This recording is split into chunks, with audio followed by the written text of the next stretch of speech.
আসসালামু আলাইকুম। নাজেসরুপ garden and pets থেকে নতুন একটি ভিডিওতে সবাইকে স্বাগত জানাচ্ছি।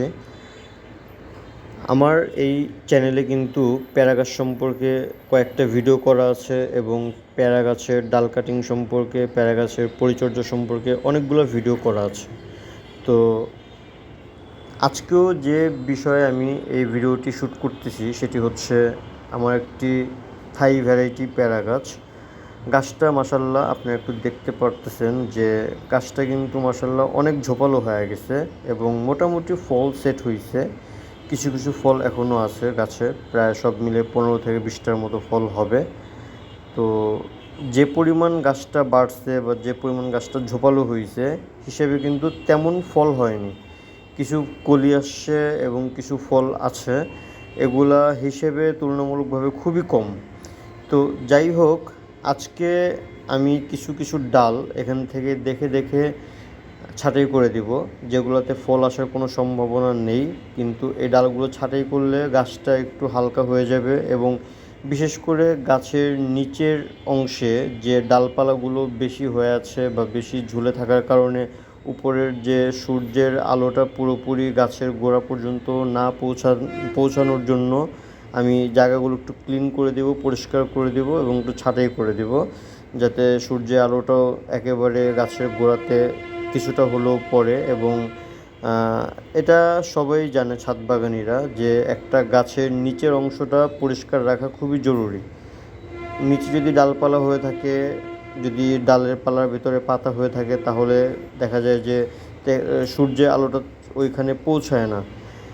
তো আমাদের ওই জায়গাটাকে, প্রতিটা বাগানেকেই কিন্তু ওই জায়গাটাকে সুন্দর মতো কাটিং করে করে পরিষ্কার রাখতে হয়। গাছ বড় হলে নিচ থেকে পরিষ্কার করে রাখতে হয়। তো তারই ধারাবাহিকতায় আমি কিন্তু ডাল কাটিং করে দিচ্ছি গাছটার, এবং দেখেন এই গাছটা থেকে প্রচুর পরিমাণ পাতা কিন্তু আমি কাটিং করে ফেলছি। আর নিচটাও কিন্তু যতটুকু পারছি পরিষ্কার করে দিতে, যাতে সূর্যের আলোটা পুরোপুরি নিচ পর্যন্ত পৌঁছায়। আর পাশাপাশি আমি কিন্তু কোনো ফল নষ্ট করিনি। যে কটা ফল ছিল ফলগুলো কিন্তু এখনও আছে এবং দু একটা ফুলও ছিল, ফুলগুলোও কিন্তু এখনও আছে। আমি জাস্ট দেখে দেখে প্রতিটা ডাল থেকে যেটা যেটা আমার দরকার নেই বা যেগুলো যেগুলো একটু ডাল বড় হয়ে গেছে সেগুলোকে আমি কেটে ফেলছি। আর সবসময় একটা কথা আমি বলি, যে কোনো ফল গাছের ক্ষেত্রে, বিশেষ করে আম হোক, তারপরে পেয়ারা হোক, বা যে কোনো ফল গাছের ক্ষেত্রেই হোক, ফল থাকা অবস্থায় অতিরিক্ত ডালপালা যাই থাকবে এগুলো ছাঁটাই করে দিলে গাছের ফলের জন্য ভালো। ফল বাড়তে সহায়তা করে, ফল পরিপক্ক হতে সহায়তা করে। কারণ টবের মাটি থেকে যে পরিমাণ খাদ্য গাছ গ্রহণ করে তার বেশিরভাগই তার ডালপালাগুলো খেয়ে ফেলে এবং পাতাগুলো নিয়ে নেয়। তো আমরা যদি প্রয়োজন ছাড়া পাতাগুলো কেটে ফেলি, যেগুলো দরকার নেই ডালগুলো কেটে ফেলি, আর পাশাপাশি যদি গাছে ফলও থাকে, তাহলে জিনিসটা কিন্তু সবার ভেতরে ভাগাভাগি হয়ে যায়। যেহেতু ডালগুলো খেতে পারছে না, সেহেতু এগুলো কিন্তু ফলের ভিতরে কিছুটা হলেও চলে যায়। আর আমি কিন্তু আমার বাগানের ডাল কাটিং করার পর পাতাগুলো ফেলি না, সব পাতাগুলো আমি এভাবে জমায়ে রাখি। এই যে আমি এখন যে প্যারা গাছের পাতাগুলো ফেললাম সবগুলোই কিন্তু এই ক্যারেটের ভিতর জমায়ে রাখছি। এরকম আমি আরও 2টা ক্যারেটের পাতা জমায়ে রাখি। পরবর্তীতে আমি যদি কখনও কোনো গাছ বসাই, তাহলে কিন্তু এই পাতাগুলো আমি সবার নিচে দিয়ে দিই। তাহলে কি হয়, একদিক দিয়ে পানি সেচের জন্যও ভালো, দ্বিতীয়ত এগুলো আবার ডিকম্পোস্ট হয়। ডাল কাটিংয়ের পর আমি সবচেয়ে আগে যে কাজটা করি সেটা হচ্ছে ফাঙ্গিসাইড। আমার ফাঙ্গিসাইড বানানো রেডি। এখন আমি পুরো গাছটাকে ভালোভাবে ফাঙ্গিসাইড দিয়ে স্প্রে করে দেব, যাতে কোনো ধরনের ফাঙ্গাসের বা ফাঙ্গালের ইনফেকশন গাছে না লাগতে পারে। তাই তো আমি বরাবরই যে কোনো গাছ প্রুনিং করার পরে কিন্তু সবাইকে বলি যে ফাঙ্গিসাইডটা স্প্রে করে দিতে।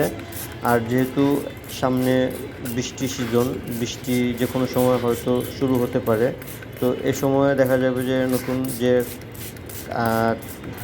ডালগুলো কাটা থাকে, নতুন অবস্থায় যে ডালগুলো কেটে ফেলা হয়, এগুলোতে বৃষ্টি পানি লাগতে লাগতে হয়তো কিন্তু জায়গা থেকে ফাঙ্গাসের ইনফেকশন শুরু হয়ে যায়।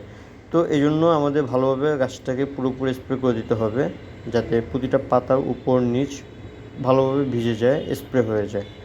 তো এভাবে করলে গাছে কোনো ধরনের ফাঙ্গালের ইনফেকশন হওয়ার সম্ভাবনা থাকবে না এবং গাছটা সুস্থই থাকবে, কোনো ধরনের অসুবিধা হবে না। পরবর্তীতে যখন বৃষ্টি শুরু হবে তখন বৃষ্টি পাওয়ার জন্য গাছের গ্রোথ ভালো হবে, গাছে পাতাও ছাড়বে, গাছে ফুল ফল সবই আসবে, ডালপালাও হবে, গাছের জন্য আরও গাছের বৃদ্ধি ঘটাতে আরও সহায়ক হবে।